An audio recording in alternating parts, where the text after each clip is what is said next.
দেখো এক কোটো আর এই এক কোটো বসে পড়েছি, খিদে পেয়েছে, এক গামলা নিয়ে বসে পড়েছি।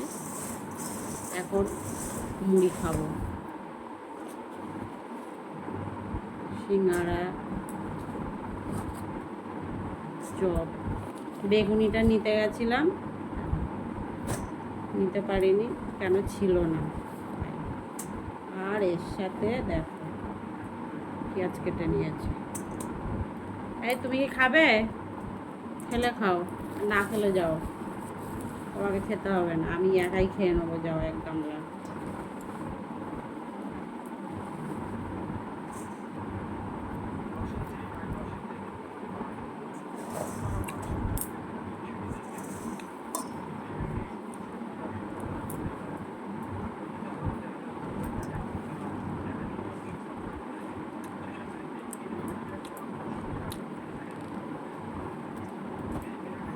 ওই যা, তুমি ওদিক যা।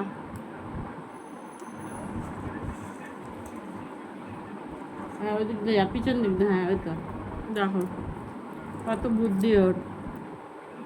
এই সামনের দিক দিয়ে আসছে, আমার খাবারটা আছে, ওই জন্য বললাম ওই দিক দিয়ে যা, পিছন দিক দিয়ে গেল।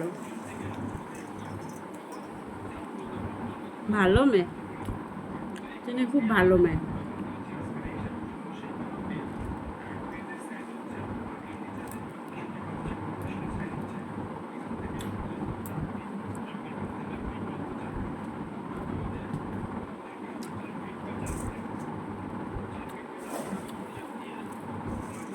আর বাবা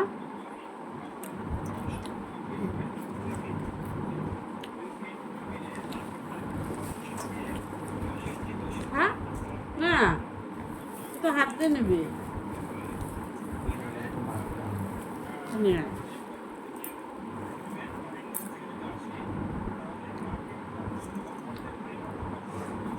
তুমি একটা সিঙ্গাড়া খাবে তো? বাবু একটা খাবে। সিঙ্গাড়াটা ভেঙে মাখিয়ে দাও না, দুটো সিঙ্গাড়া ভেঙে মাখাও। তোমার ভেঙে মাখাবো বাবু?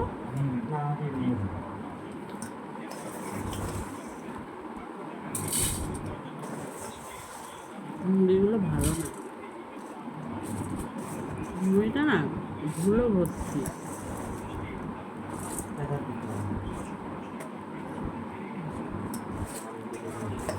আম তেল দিয়ে খাবি? তা আমাকে একটু দে,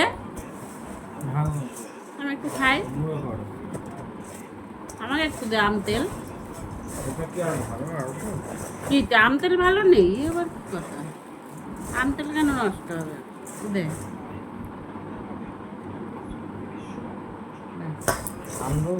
না না, আর কটা মুড়ি দাও তো।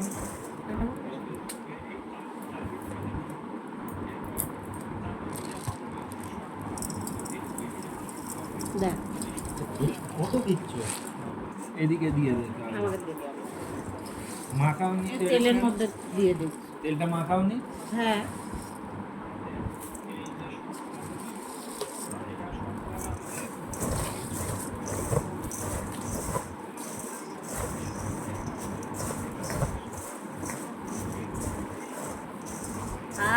আম তেলের গন্ধটাই আলাদা।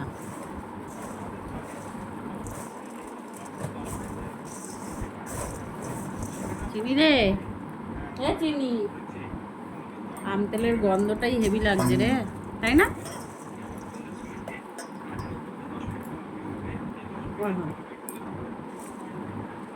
হেভি লাগছে।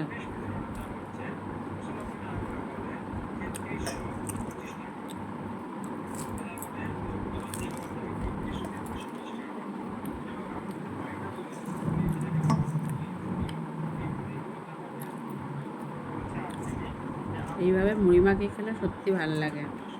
অবশ্য আমাদের একটু দেরি হয়ে গেছে, এসব খাবার সন্ধ্যার সময় খেতে হয়।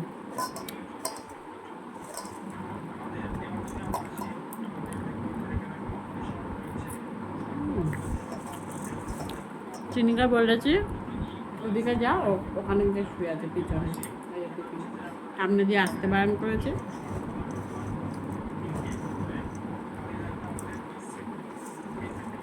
খুব লক্ষ্মী মেয়ে, খুব ভালো। যা বলবে শুনবে। ওখানে শুয়ে আছে, এখন আর আসে নেই।